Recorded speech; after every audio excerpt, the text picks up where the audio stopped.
ఇంకో 4-5 రోజుల్లో జూబ్లీహిల్స్ ఉప ఎన్నిక. ఉప ఎన్నికలో ముఖ్యంగా సినిమా కార్మికుల ఓట్లు ఎటువైపు అనేది చర్చ. రీసెంట్గా గౌరవ ముఖ్యమంత్రి వర్యులు యూసుఫ్గూడలో ఒక గ్రౌండ్లో ఏంటంటే సన్మాన సభ లాంటిది సినిమాకు సంబంధించిన పెద్దవాళ్ళు పెట్టారు. బాగానే ఉందంతా. బట్ ఇప్పుడు ఏంటంటే ఎలక్షన్ల దగ్గరకు వస్తున్న కొద్దీ కూడా టెన్షన్ మొదలైన పరిస్థితి ఇటు 3 పార్టీలలో, కాంగ్రెస్, బీఆర్ఎస్, బీజేపీ. మీ అనాలిసిస్ ఏంటి? ఎవరు గెలుస్తారు ఏంటి? సినిమా కార్మికులు, సినిమా వర్గం ఎటువైపు అంటే ఏం చెప్తారు? నా అనాలిసిస్ పక్కన పెడితే నేను కూడా సర్వే చేశాను. ఓకే, అంటే ఒక డజన్ పైగా సర్వే రిపోర్ట్లు వచ్చాయి. ఎవడు పడతాడు ఇదేదో చెప్పేస్తున్నాడు.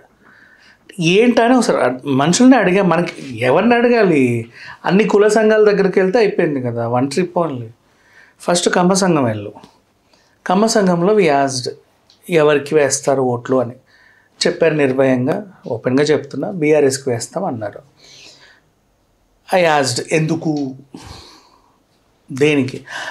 మాగంటి గారు ఉన్నప్పుడు మాకు చాలా చేశారండి. ఓకే ఫైన్, అండ్ మేము కూడా ఎందుకో వేయాలనుకుంటున్నాం. సరే పోన్లే, మీ పర్సనల్. ముస్లిమ్స్ని అడిగాం. కొంతమంది బీఆర్ఎస్ అంటుండ్రు, కొంతమంది కాంగ్రెస్ అంటుండ్రు. అన్న మేమైతే నువ్వెవరికి వేస్తావు చెప్పు. నేను బీఆర్ఎస్ఏ అనుకుంటున్నా.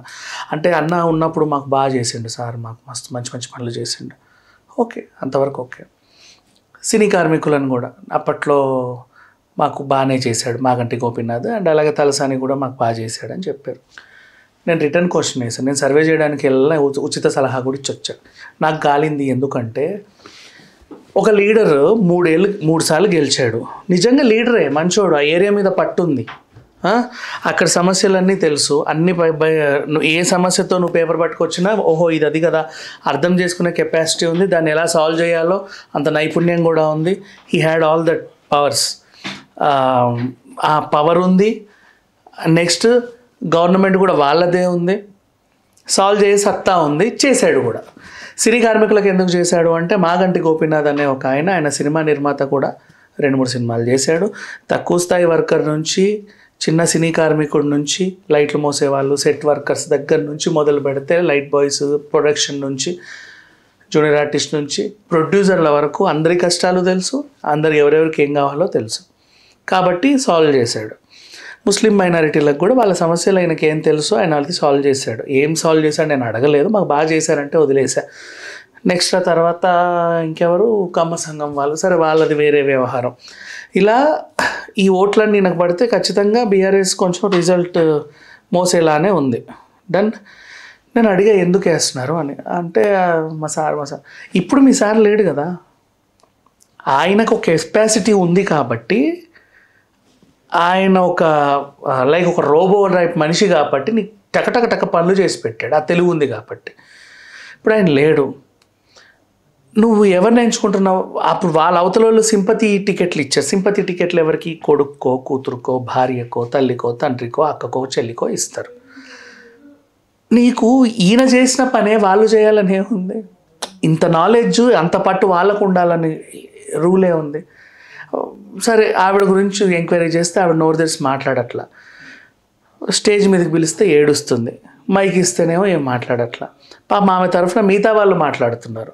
ఆ మిగతా వాళ్ళందరూ ఇప్పుడు చేతులు ఊపడానికి వస్తారు, తర్వాత 3 ఏళ్ళు అక్కడే ఉండరు కదా. ఎవడెవడు రోజు పేపర్లు పట్టుకొస్తాడు, ఎవడెవడికి ఏమైనా సంతకాలు చేయాలి, అమ్మ ఈ ప్రాబ్లం సాల్వ్ చేయని వాళ్ళంతా చెప్పరే. సో మీ పనులు అవ్వవు. సింపతి ఏంటి, ఓట్లేంటి? నువ్వు ఎలక్షన్ అంటే ఒక నాయకుడిని ఎన్నుకుంటున్నావు, అంతేగాని ఏం డొనేట్ చేస్తున్నావా, చారిటీ చేస్తున్నావా? యో పాపం ఏంటి? ఇప్పుడు ఆవిడకి ఆయనకున్న నాలెడ్జ్ ఈవిడకు ఉండాలని రూల్ ఏంటి? ఆ ఏరియా మీద ఆవిడకి పట్టేంత వరకు ఉందో నీకేం తెలుసు? గెలిపించుకోండి, తప్పేం లేదు. ఎలా ఉపయోగపడతారంటే మీ సమస్యలకి ఉపయోగపడరు.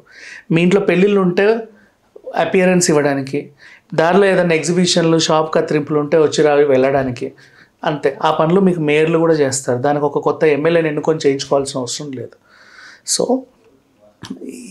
ఇంకోసారి ఆలోచించకుండా నేను చెప్పే వచ్చా.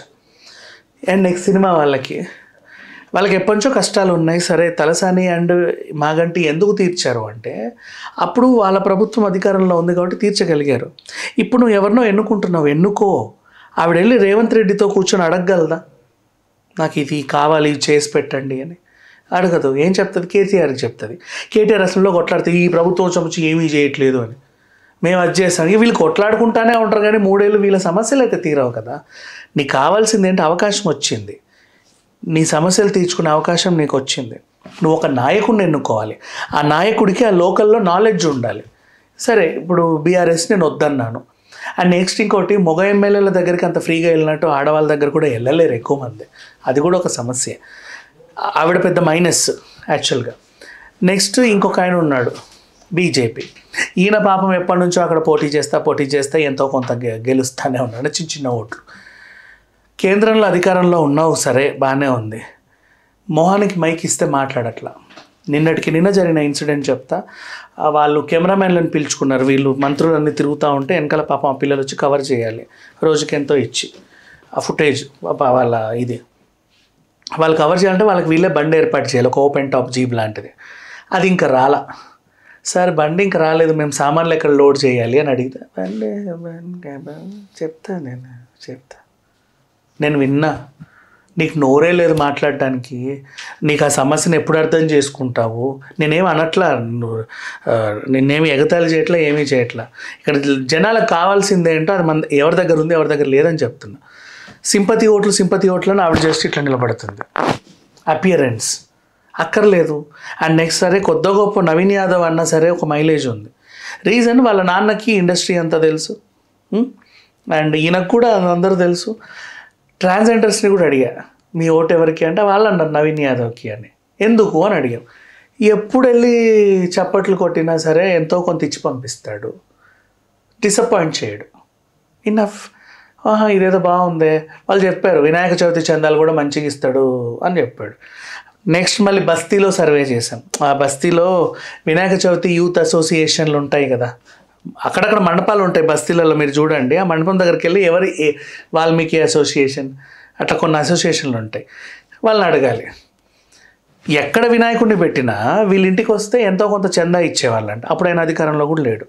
అంటే ఎన్ని ఇంచుమించు అని అడిగితే ఒక 600-700 వరకు కూడా చందాలు ఎవరు వచ్చినా డిసప్పాయింట్ చేయకుండా ఇచ్చేవాడు. అది కూడా ఒక డీసెంట్ అమౌంట్లో, 100-200 కాదు. ఈ రకంగా చూస్తే ఆ చందాలు తీసుకున్న వాళ్ళు ఓట్లు వేసినా సరే గెలుస్తాడు కదా నార్మల్గా, లేదా వాళ్ళ యాదవులు ఓట్లు వేసినా గెలుస్తాడు. బట్ ఇక్కడ మేజర్ 1,00,000 ఓటు బ్యాంక్ ముస్లిం వర్గానికి ఉంది, అండ్ కమ్మ సంఘం ఓట్లు ఉన్నాయి, అండ్ మళ్ళీ బలుగు బలహీన వర్గాలు, కొన్ని క్రిస్టియన్ ఓట్లు, ఇట్లా డిఫరెంట్ సెగ్మెంట్స్లో ఓట్లు ఉన్నాయి.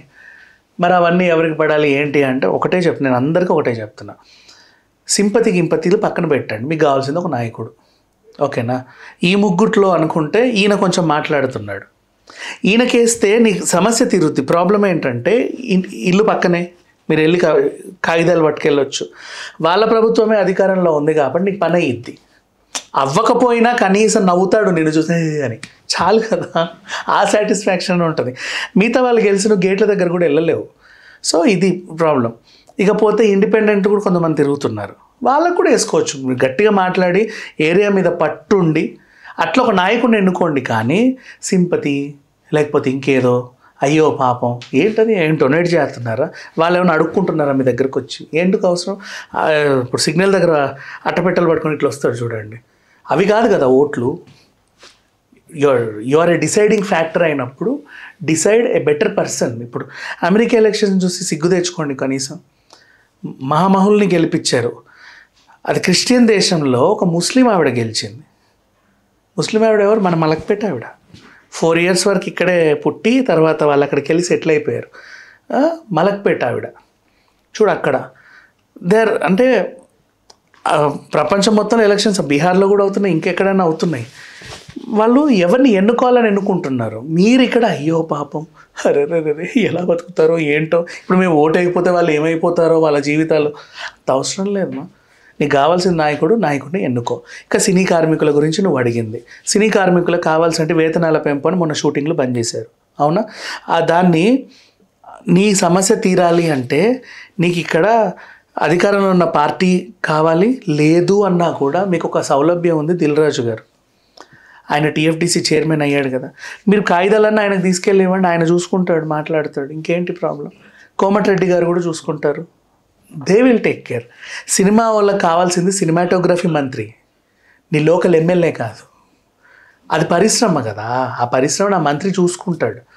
అది ఉంటుంది. మీకు ఆ లోకల్లో ఉన్న చిల్లచితక సమస్యలకి జిహెచ్ఎంసీ కూడా చూసుకుంటుంది. ఇంకా చెప్పాలి అంటే మీరు లోకల్లో ఎన్నుకునే ఎమ్మెల్యే మీ మీద పట్టు ఉండాలి, సినిమా పరిచయాలు ఉండాలి, రాజకీయ పరిచయాలు ఉండాలి, పారిశ్రామికవేత్తలు, ఈ బిజినెస్ చేసే వాళ్ళతో పరిచయాలు ఉండాలి, సఖ్యత ఉండాలి, వాళ్ళ ఇంటికి నువ్వు ఈజీగా వెళ్ళగలగాలి, రాగలగాలి, నువ్వు పిలిస్తే కూడా ఆయన రాగలగాలి. అలాంటి వాళ్ళని ఎన్నుకుంటే మీరు బాగుంటారు. హలో, తెలుగు రాజ్యం ఛానల్ చూస్తున్నారా? సామాజిక రాజకీయ జీవన చిత్రణే తెలుగు రాజ్యం. అతిశయోక్తులు అసత్యాలు ఉండవు. రాజకీయ కోణం కాదు, ప్రజా కోణమే కొలబద్ద. తెలుగు రాజ్యం వీక్షణ మీ ఉత్తమ అభిరుచికి నిదర్శనం.